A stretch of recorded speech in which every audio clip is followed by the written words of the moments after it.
Ya, Assalamualaikum, Waalaikumsalam warahmatullahi wabarakatuh. Mohon izin bertanya Ustaz Adi. Baik, silakan. Mengenai ayat Al-Quran di Quran Surah Maryam ayat 71. Apakah itu ditujukan untuk semua umat termasuk Muslim atau hanya umat non-Muslim? Mohon penjelasannya Ustaz. Terima kasih, senantiasa sehat, selalu diberkahi Allah Subhanahu Wa Taala. Untuk Ustaz Adi beserta keluarganya dan timnya. Assalamualaikum warahmatullahi wabarakatuh. Semoga Allah memberikan kemuliaan lebih dari apa yang Anda sampaikan kepada kami, menjaga Anda dan berikan hidayah dan taufik kepada kita dengan penjagaan yang terbaik.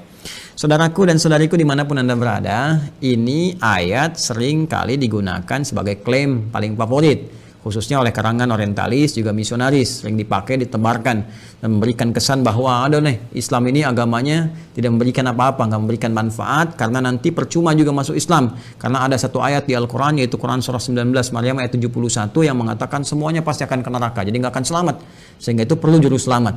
Nah ini gambaran semacam ini, gambaran yang penting untuk kita luruskan. Tapi kita memang memahami karena kebanyakan mereka memang tidak mengerti Al-Quran, ya, tidak membaca dengan baik, tidak memahami. Untuk itu kita ajarkan supaya mau belajar, ya. Quran surah ke-19 Maryam ayat 71 itu terangkai, ya, dengan ayat-ayat sebelumnya, ayat 70, ayat ke-69, ayat ke-68, bahkan ke ayat ke-67-nya. Penting untuk saya sampaikan kawan-kawan sekalian bahwa cara membaca Al-Quran itu caranya ada yang disebut di rumus tafsir dengan 2S 1L. Ya, 2S 1L. 2S itu rumusnya siyak. Siyak itu ayat yang sedang kita baca. Ya, misal kita sedang baca nih Quran surah Maryam surah 19 ayat 71. Kemudian kita lihat lagi setelah siyak apa? Ya, sibak. Hubungan dengan ayat sebelumnya. Ada nggak korelasinya? Apakah ini satu kesatuan? Ya, dari ayat sebelumnya nyambung nih mengisahkan tentang kisah tertentu. Ini loh muaranya seperti ini. Atau dia berdiri sendiri, cuma satu ayat aja itu. Itu maksudnya gitu kan? Nah, kemudian ada lihak. Lihak itu dengan ayat setelahnya. Ayat 72-nya, ya, kemudian sampai seterusnya sampai ke An-Nas. Bahkan nanti ayat 71 nyambung dengan ayat 70-nya dengan sebelumnya sampai dengan Al-Fatihah. Kemudian digali lagi sampai dengan ke An-Nas. Jadi nggak bisa kita melihat satu ayat misalnya satu ditafsirkan begitu. Nah, sekarang kita cek dulu teman-teman sekalian. Yuk, bahkan dari ayat 67, 68, 69, 70 sampai dengan 71, bahkan 72-nya kita bisa cek di dalamnya. Nah, ini rangkaian ayat ini sedang mengisahkan orang-orang yang sangat ingkar kepada Allah dalam kehidupan dunianya. Bahkan di ayat 69 yang tegas Allah mengatakan tsumma lananzi'anna min kulli syi'atin ayyuhum asyaddu 'ala ar-rahmani 'itiyya. Ya, kata Allah, kelompok-kelompok yang keras ini saat di dunianya ini yang keras membangkang kepada Allah, menyalahi perintah-perintah Allah Subhanahu wa taala, bahkan kalimatnya begini, indah sekali dalam Al-Qur'an. Asyaddu 'ala ar-rahmani 'itiyya. Ya, Allah telah menyampaikan kalimat diksi yang sangat indah, yang sangat luar biasa, ya. Thumma lananzi'anna min kulli syi'atin ayyuhum asyaddu 'ala ar-rahmani 'itiyya. Sebelum sampai ke ayat 71-nya. Ya, Allah menyampaikan di ayat 69-nya, ya. Pertama ada diksi Ar-Rahman. Ya. Rahman itu kan sifat kasih yang tanpa batas diberikan bagi setiap hamba, ya, yang menghambakan dirinya kepada Allah sepanjang masih punya waktu kehidupan di dunia. Jadi masih umum nih, universal. Sifat Rahman Allah yang memberikan setiap hamba punya nafas, ya, punya rezeki yang Allah tetapkan, ya, punya kesempatan untuk sembuh saat sakit. Itu universal. Ya, non-muslim kalau sakit bisa sembuh, kalau bekerja bisa kaya, kalau belajar bisa pintar. Itu sifat Rahman Allah diberikan dengan hukum universal kepada setiap hamba. Ya, termasuk kepada orang-orang Islam yang mendekat, meningkatkan kebaikan dan sebagainya. Itu mencakup keseluruhannya. Ya, nanti ada Rahim, sifat spesifik Rahim, rahmat yang diberikan oleh Allah dalam nuansa akhirat kepada hamba-hambanya yang mau bertakwa, yang mau beriman, mau meningkatkan amal soleh. Rahmat Allah dengan sifat rahimnya mengantarkan hamba-hamba itu ke surga. Rahman Allah saat di dunia diberikan pada semua kalangan untuk mau mendekat kepada Allah, termasuk memberikan pemberian taubat bagi hamba yang mau taubat dan hidayah bagi hamba-hamba yang mau kembali kepada Allah Subhanahu wa taala. Jadi kalau ada orang pernah bergeser jauh dari Allah, ingin balik lagi, taubat dia, ya, kemudian syahadat kembali, itu mendapatkan rahmat Allah dengan sifat rahmannya. Nah, Allah sudah mengatakan di ayat ini, kata Allah, perhatikan, hei, aku ini Rahman, telah memberikan kepadamu segalanya sebagai bekal kehidupan saat engkau di dunia. Ya, engkau sakit, aku sembuhkan. Engkau berbuat salah, aku maafkan. Engkau mau taubat, aku terima taubatmu. Engkau mau istighfar, aku ampuni. Engkau butuh, aku berikan jalan. Saat kau sulit, aku mudahkan. Tapi dengan semua pemberian itu, engkau begitu keras Ya, asyaddu 'ala ar-rahmani 'itiyya. Ada kalimat asyad. Allahu akbar. Ada kalimat itiyya. Ya, ini kan pembangkangan yang sangat luar biasa. Ya. Jadi kasih yang Allah berikan begitu dalam itu dibalas dengan pembangkangan yang sangat keras. Ya, sangat dahsyat. Bahkan sampai menuduh Allah Subhanahu wa taala. Ya, sampai melecehkan Allah Subhanahu wa taala. Ya, ketika bermaksiat kan melecehkan Allah, ya kan? Ketika bermaksiat kan menentang Allah, sampai menentang Allah. Ya, Allah bilang jangan mencuri, mencuri, kan menentang namanya. Jangan berselisih, berselisih. Jangan gosip, gosip. Ya, coba lihat, bahkan menuduh Allah. Ada yang mengatakan Allah punya anak, Allah punya syarikat, Allah punya macam-macam, gitu kan?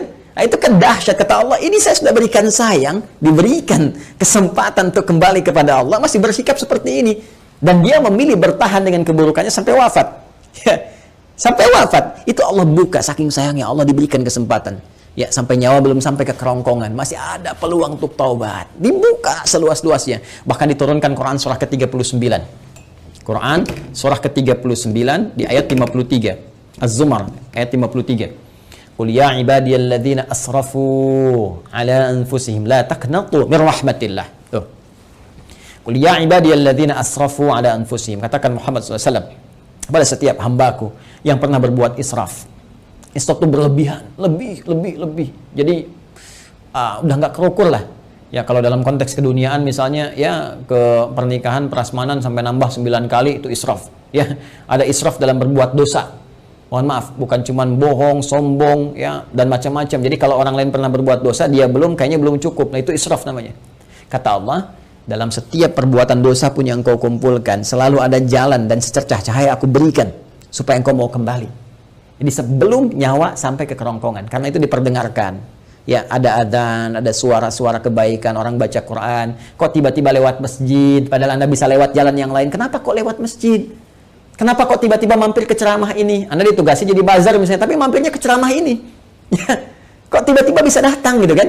Kok tiba-tiba bisa Anda klik yang muncul tausiah, klik yang muncul status kebaikan, itu kan hidayah namanya, jalan. Kalau Anda mau kejar, Anda mau dapatkan, diberikan oleh Allah petunjuk. Tadi saya katakan rahmat Allah yang diberikan dalam konteks keduniaan yang sangat luas disebut dengan Rahman.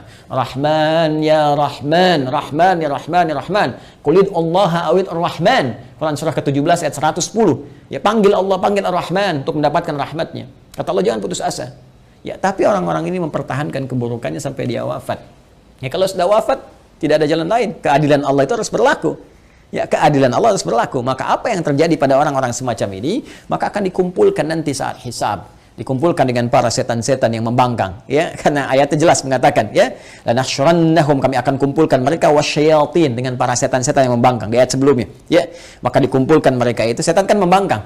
Ya, setan membangkang, menggoda anak cucu Adam, bahkan bersumpah ya di hadapan Allah Subhanahu wa taala akan menyesatkan anak cucu Adam, memberikan angan-angan kepada mereka. Quran surah keempat An-Nisa ya dari ayat 116, 117, 118 sampai dia mengatakan ya ketika Allah mengatakan la'anahullah qala la attakhidanna min ibadika nasiban mafruḍa wa la udhillannahum wa la umanniyannahum. Kami akan sesatkan mereka, berikan kepada mereka angan-angan dan sebagainya. Gitu kan?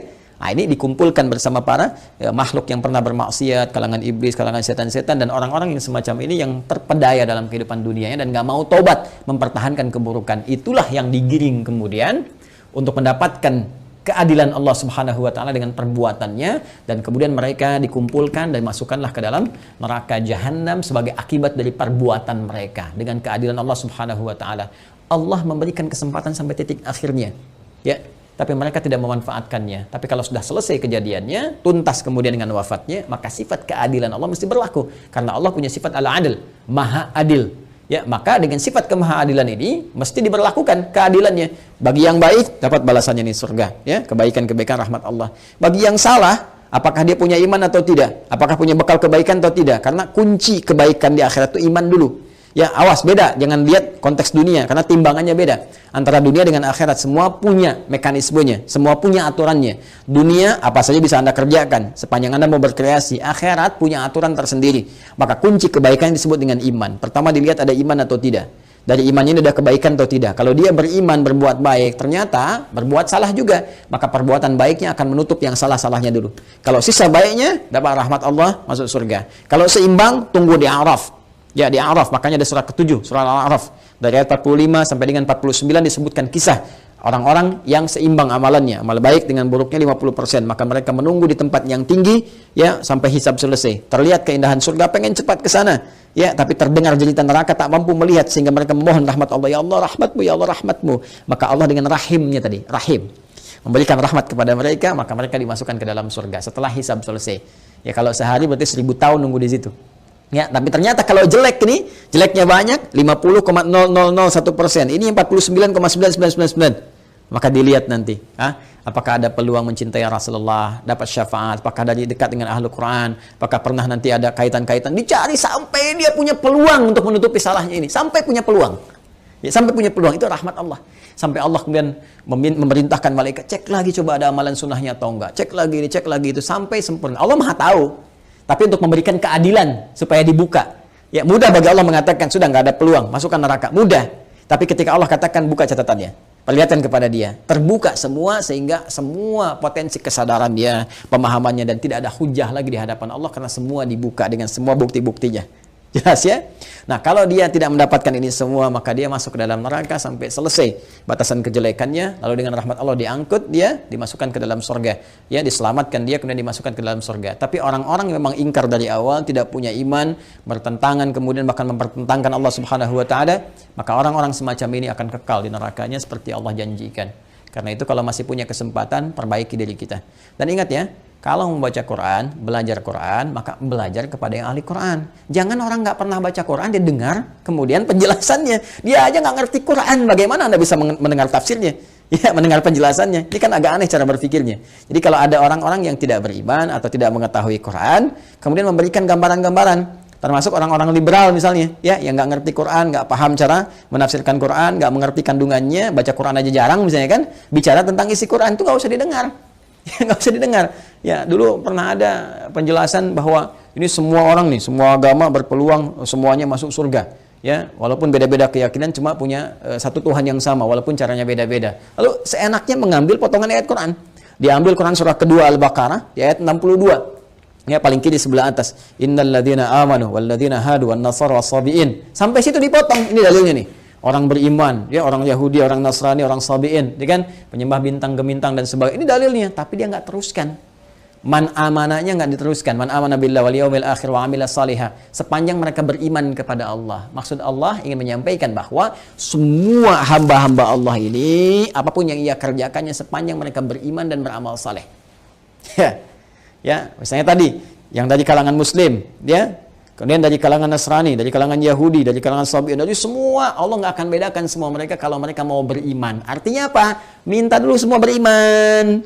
Ya, asyhadu an la ilaha illallah, asyhadu anna Muhammadar Rasulullah, yakin dengan Allah, tinggalkan semua hal kecuali apa yang telah Allah tetapkan kepada mereka. Menyembah hanya kepada Allah, salat kepada Allah, baca Quran dengan baik dan beramal sesuai petunjuk Allah.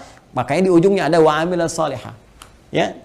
Baik, itu penutupnya, balu lahum ajrum inda rabbihim wala khaufun alaihim wala hum yahzanun. Mereka dapat balasan pahala, termasuk hilang dari kesedihan-kesedihan mereka. Karena itu hati-hati ya kalau mengaji, baca-baca di di Google, di Facebook misalnya, atau di YouTube dan sebagainya, coba pastikan dari siapa Anda mengambil ilmu, dilihat. Ya, kalau meragukan ya tinggalkan, kemudian cari penjelasan-penjelasan yang baik. Ya, penting ngajinya juga harus diperjelas, ilmu sorofnya dipertajam. Ya, tabayatubu youtuban gitu. Ini seripannya di fasbaka yufasbiku facebookan. Nah, itu konteks kekinian yang harus diperbaiki. Jadi saya tegaskan sekali lagi, yang Quran surah ke-19 Maryam ayat 71 itu tentang menyinggung tentang orang-orang yang bermaksiat dan tidak mau tobat, yang keras pertentangannya kepada Allah Subhanahu wa taala, sampai diberi kesempatan sampai dia menjelang wafat pun tetap tidak mau bertobat. Maka muaranya adalah muara keburukan saat di akhirat, dikumpulkan di neraka jahanam bersama para setan juga yang pernah kemudian bermaksiat selama dalam kehidupannya kepada Allah Subhanahu wa taala. Itu maksudnya. Ya, itu maksudnya. Jadi ini pengingat juga kepada kita sepanjang kita hidup, maka kita persiapkan dengan baik ya. Ini penjelasan Al-Qur'an ya. Ya, penjelasan Al-Quran. Nah, kalau nanti ada penjelasan misalnya di buku-buku lain atau keterangan lain, yaitu gambaran-gambaran yang bisa kita uji. Ya, Al-Quran itu menawarkan dengan sangat indah. Satu-satunya kitab di muka bumi yang membuka penawaran kepada setiap hamba untuk bisa silahkan Datangkan semisal Al-Quran, silahkan kaji. Satu-satunya kitab di muka bumi. Kaji otentisitasnya, dijelaskan langsung. Kaji otentisitasnya, ya, kaji apakah ini buatan manusia atau ini firman Allah Subhanahu Wa Taala. Silahkan lihat dari berbagai unsur, ya, dari unsur sastranya, unsur kebahasaannya, unsur isinya, muatannya dan sebagainya. Itu satu-satunya kitab di muka bumi yang membuka peluang kepada setiap hamba, bahkan menawarkan kalau nggak mampu sendiri, panggil dari kalangan jin, panggil dari kalangan yang lain. Bisa nggak datangkan semisal Al-Quran? Satu-satunya kitab di muka bumi. Silakan tunjukkan pada saya kitab mana di muka bumi yang menawarkan, ya, bahkan bukan hanya kepada pemeluknya, kepada siapapun di muka bumi untuk memeriksa kebenarannya, kecuali Al-Quran. Kecuali Al-Quran. Karena itu mengaji Al-Quran harus menggunakan pendekatan-pendekatan hukum-hukum, ya, dan dasar-dasar keilmuan yang benar, ya. Wallahu taala alam bissawab.